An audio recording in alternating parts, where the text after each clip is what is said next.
కేరళ వైనాడులో కొండ చర్యలు విరిగిపడ్డాయి. కల్లాడి twin tunnel project వద్ద ఘోర ప్రమాదం చోటు చేసుకుంది. కొండ చర్యలు విరిగిపడి 3 దుర్మరణ పాలయ్యారు. ప్రమాదంలో 7గురికి తీవ్ర గాయాలయ్యాయి. మరో 7గురు గల్లంతైనట్లుగా తెలుస్తోంది. ల్యాండ్ స్లైడ్ ధాటికి భారీ ఆయిల్ ట్యాంకర్ కొట్టుకొచ్చింది. వయనాడులో నిరంతరాయంగా వర్షాలు కురుస్తున్నాయి.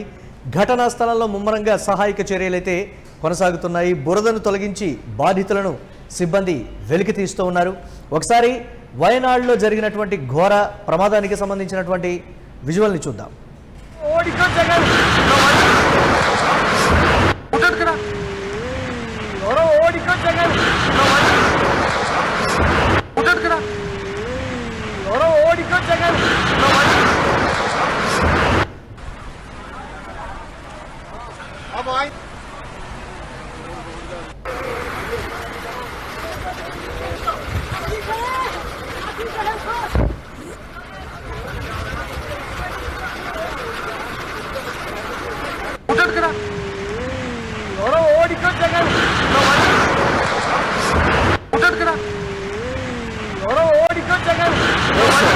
వయనాడులో జరిగినటువంటి ఘోర ప్రమాదాన్ని యూటీవీ స్క్రీన్ మీద ఎక్స్క్లూజివ్గా చూస్తున్నాం. దీనికి మించినటువంటి విజువల్ కూడా ఉంది. దానికి సంబంధించి ఆ ట్యాంకర్ మనం అక్కడ చూస్తున్నాం యూటీవీ స్క్రీన్ మీద.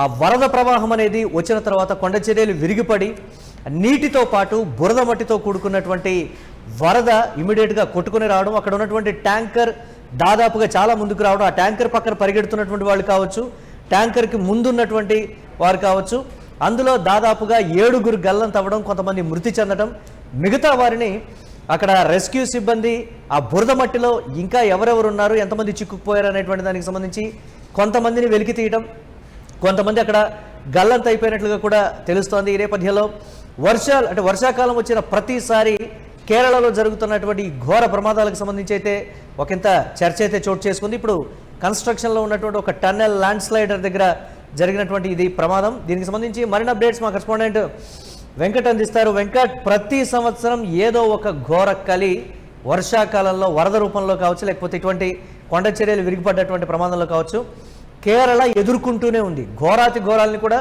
కేరళ చూస్తూనే ఉంది. ఏంటి పరిస్థితి? దీనికి సంబంధించి ప్రస్తుతం ఈ ఘటనకు సంబంధించి అప్డేట్స్ ఏంటి? మురళి, మనం అంటే కేరళ అనగానే కొంచెం ప్రకృతి విపత్తులకు కేంద్రంగా చూస్తూ ఉంటాం.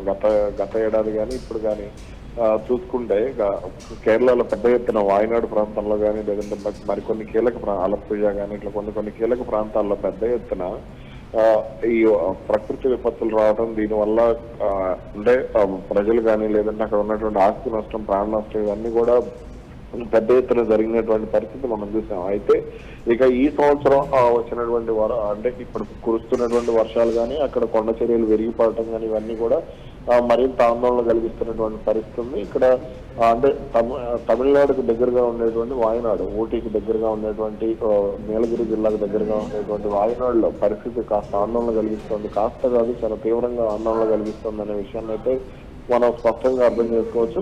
భారీ వర్షాల కారణంగా విరిగిపడుతున్నటువంటి కొండ చర్యల కారణంగా పెద్ద ఎత్తున ఆ ప్రాంతంలో అంటే కొత్తగా నిర్మాణాలు చేపడుతున్నటువంటి కానీ, లేదంటే నివాసాలు కానీ, ఇవన్నీ కూడా కొట్టుకుపోతున్నటువంటి పరిస్థితి, ధ్వంసం అవుతున్నటువంటి పరిస్థితి, అలాగే పలువురు ప్రాణాలు కూడా కోల్పోయినటువంటి పరిస్థితి. రాబోయే 4-5 రోజుల్లో ఇంకా కేరళలో భారీ వర్షాలు కురిసేటువంటి అవకాశం ఉంది అనేటువంటి వార్తలు కూడా వస్తున్నటువంటి పరిస్థితి. అలాగే ఆ తర్వాత తమిళనాడుకు కూడా పెద్ద ఎత్తున ముప్పు పొంచి ఉంది అనేటువంటి ప్రచారం కూడా జరుగుతోంది. అలాగే మరికొన్ని కీలక అంటే ఇప్పుడు మనం చూస్తున్నాం, అంటే తెలుగు రాష్ట్రాలు తప్ప ఇక మహారాష్ట్ర కానీ, లేదంటే కర్ణాటకలో కూడా విస్తారంగా వర్షాలు కురుస్తున్నటువంటి పరిస్థితి ఉంది. అలాగే ఇటు కేరళలో కూడా తమిళనాడులో కొన్ని ప్రాంతాల్లో మినహా మిగిలిన ప్రాంతాల్లో కూడా వర్షాలు పడుతున్నాయి. అయితే ఇట్లా ముఖ్యంగా నీలగిరి జిల్లా కానీ, తమిళనాడులో ఉన్నటువంటి నీలగిరి జిల్లా కానీ, ఇటు వాయనాడు జిల్లాకు సంబంధించి కానీ పెద్ద ఎత్తున ఆందోళనకరమైనటువంటి పరిస్థితులు నెలకొన్నాయి. దీంతో కేంద్ర బలగాలు కూడా అంటే కేంద్ర ప్రభుత్వానికి సంబంధించి ఎన్డీఆర్ఎఫ్ కానీ, అలాగే రాష్ట్రానికి సంబంధించి ఎస్టీఆర్ఎఫ్ కానీ, ఇవన్నీ కూడా మోహరించినటువంటి పరిస్థితి ఉంది. అయితే ఇక రాష్ట్ర ప్రభుత్వం, కొత్తగా ఏర్పడినటువంటి కాంగ్రెస్ ప్రభుత్వం ఇప్పటికే కేంద్ర ప్రభుత్వ సహాయం కూడా కోరినట్లుగా కూడా తెలుస్తోంది.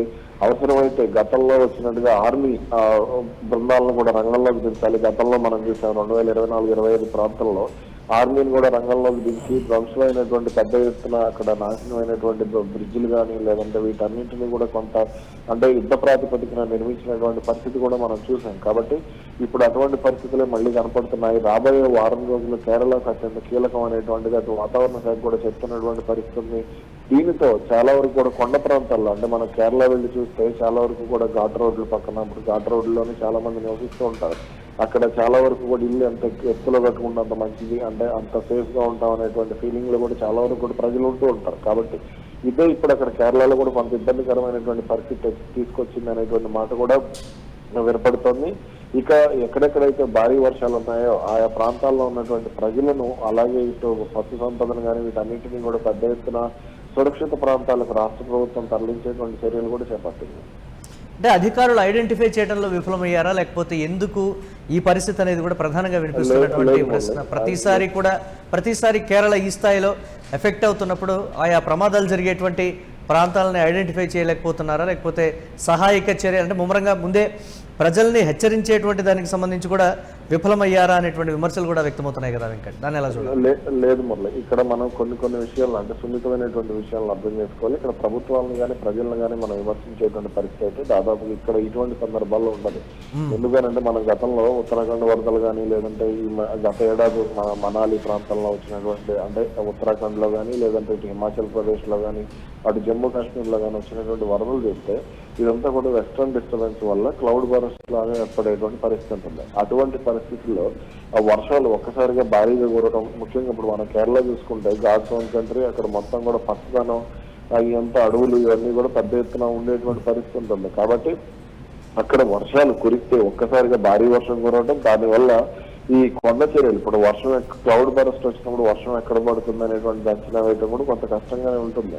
కాబట్టి మనకి వెదర్ రిపోర్ట్ లో కూడా అంత స్పష్టంగా అర్థం కానటువంటి సందర్భాలు కూడా చాలా ఉంటాయి.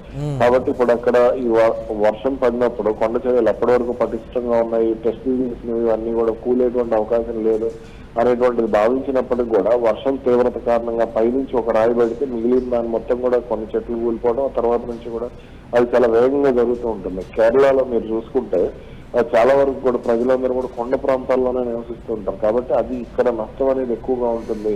కేరళలో భూమి చదును భూమి కంటే కూడా కొండ ప్రాంతాల్లో నివసించేటువంటి ప్రజలు ఎక్కువగా ఉండటమే దీనికి కారణం. Yes right, thanks for updates Venkat. ఇక కేరళ వయనాడులో కొండ చర్యలు విరిగిపడ్డాయి. యూటీవీ స్క్రీన్ మీద ఎక్స్క్లూజివ్గా చూస్తూ ఉన్నాం. కల్లాడి ట్విన్ టన్నెల్ ప్రాజెక్టు వద్ద ఈ ప్రమాదం చోటు చేసుకుంది. కొండ చర్యలు విరిగిపడి 3 దుర్మరణం పాలయ్యారు. ప్రమాదంలో 7గురికి తీవ్ర గాయాలయ్యాయి. మరో 7గురి గల్లంతైనట్లుగా తెలుస్తోంది. ల్యాండ్ స్లైడ్ ధాటికి భారీ ఆయిల్ ట్యాంకర్ కొట్టుకొచ్చింది. వయనాడులో నిరంతరాయంగా వర్షాలు కురుస్తున్నాయి. ఘటనా స్థలంలో ముమ్మరంగా సహాయక చర్యలు అయితే కొనసాగుతున్నాయి. బురదను తొలగించి బాధితులను సిబ్బంది వెలికి తీస్తూ ఉన్నారు.